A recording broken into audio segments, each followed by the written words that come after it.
Welcome. Welcome to electronics. My name is Mr. Ryder. So what is electronics?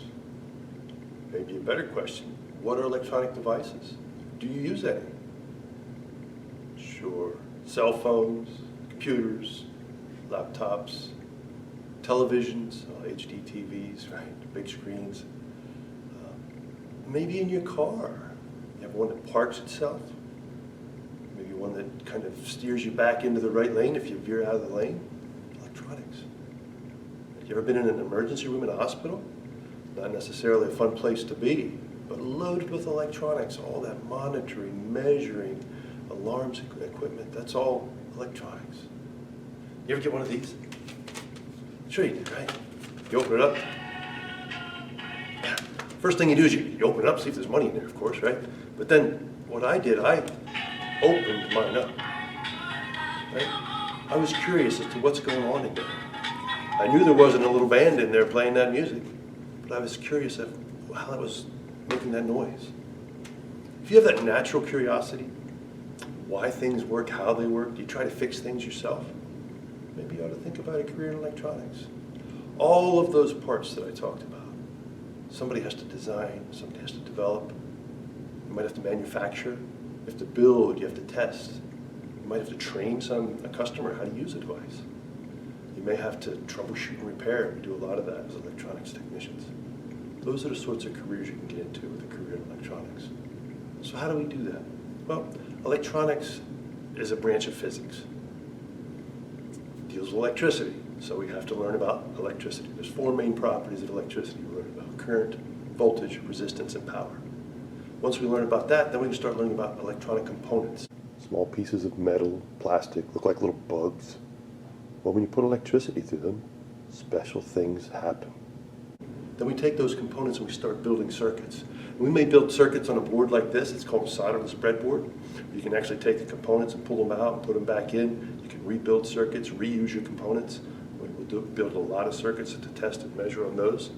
And then we actually learn how to do some soldering, which is a more permanent, right? The devices are soldered in. You can't just pull them out. You have to desolder them to remove them. You may do some projects like this, right? Kind of neat little flashing lights. But now you look at that, bring that curiosity back in. Could I make it flash faster? Maybe slower? Maybe dim it down a little because it's pretty bright? What's making it do that? Could I change the colors? Could I maybe get it to flash to music? Right? If you have those questionings and curiosity. We get in some robotics. We have little robots, microcontrollers. Right? This one will actually follow a line if you put it down. We got a couple of different motors and tread designs on them. It looks like a tank.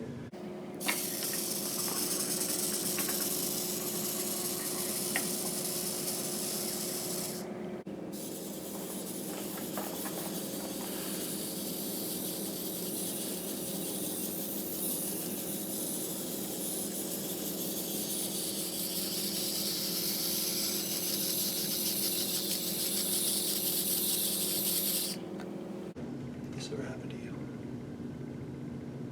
Yeah. Cracked screen on a cell phone. We can actually repair those. We do a lot of troubleshooting and repair on real-world devices if we can. We've done some television repair, computer repair, cell phone repair, things like that. Joysticks on a controller. If you have a game system that you're using, the joysticks get hung up. We can actually repair some of those.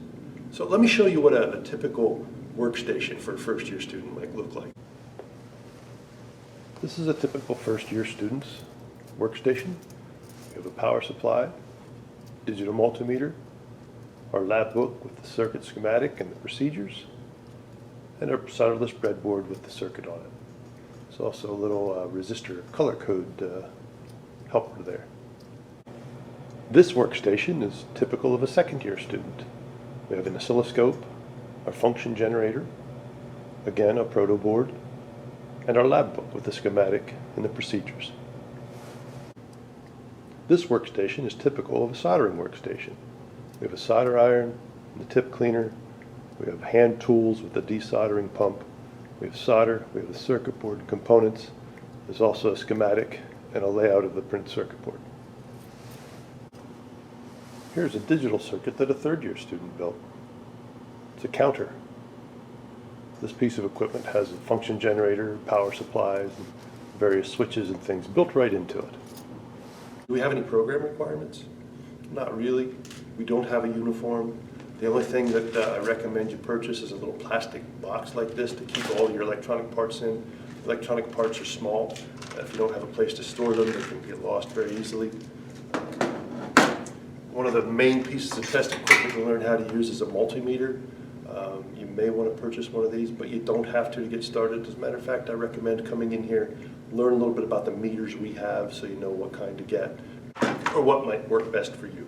Articulation agreements. This is a college level course. You can get college credit for being in this course. We have a statewide articulation agreement and we have local agreements with some local colleges. Maybe 9, 12 credits you can get for being in this course. CIT schedule, first year students are generally here in the morning. All the sending districts come here in the morning. Second and third, they're together in the afternoon. Not necessarily doing the same thing. I have differentiated instruction. I kind of let students work at their own pace, work on their own things.